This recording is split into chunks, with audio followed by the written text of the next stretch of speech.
خفین پر موزے پر مسح کرنا،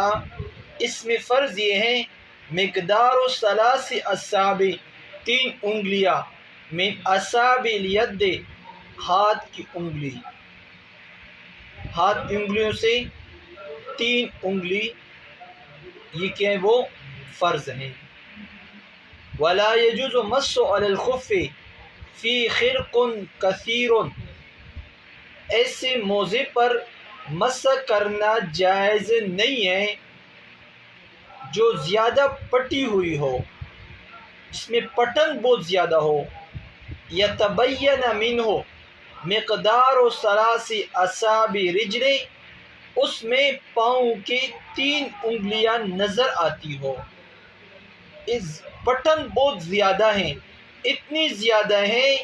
کہ پاؤں کی 3 انگلیاں انسان کو نظر آ سکتے ہیں، لہذا اس موزے پر مسح کرنا جائز نہیں ہے۔ وَإِنْ كَانَ أَقَلَّ مِنْ ذَلِكَ جَازَ، اگر اس سے کم ہو تو پھر موزہ کرنا کیا ہے، اس پر مسح کرنا جائز ہے۔ وَلَا يَجُوزُ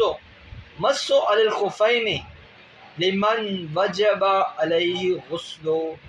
اس موزے پر بھی مسح کرنا جائز نہیں ہے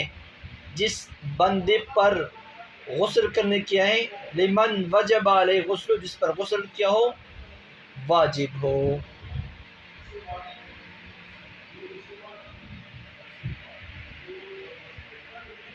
ایک بندہ ہے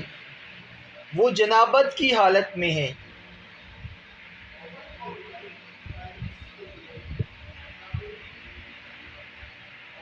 تو اس وقت وہ اپنے موزے کو نکالے گا،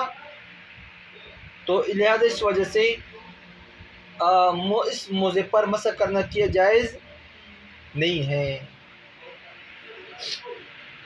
کیونکہ یہ بندہ جنابت کی حالت میں ہے، جنابت کی حالت میں ہے۔